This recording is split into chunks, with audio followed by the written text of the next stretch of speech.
Discussing the new era of hospitality at the Gulf Travel Show, Radisson Hotel Group highlighted the collaborative efforts made to rebuild confidence.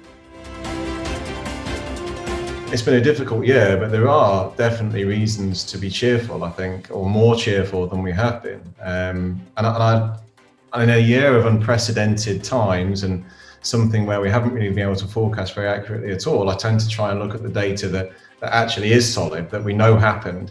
And when we know that in November and December and January, or the back end of last year, when Dubai, for example, opened up and some of the source markets opened up, we saw an enormous spike in demand.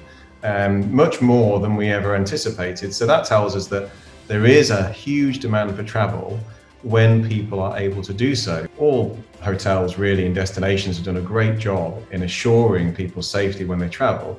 But until those source markets are unlocked, particularly for the GCC, which relies so much on international travel, we're going to be a little bit struggling.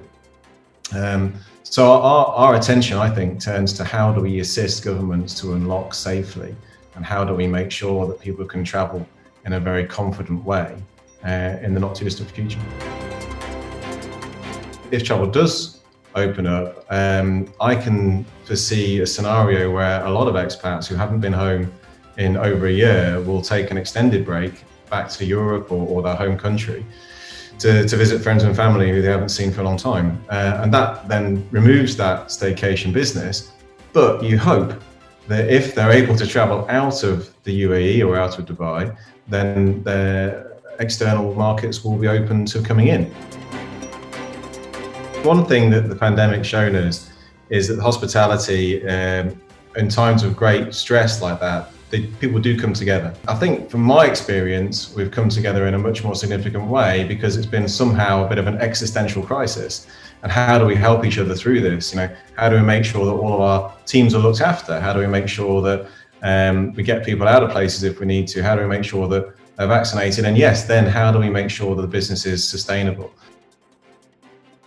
To establish a general framework for the development of the tourism sector, the Arab Tourism Organization signed MOU with the Islamic Corporation for the development of the private sector.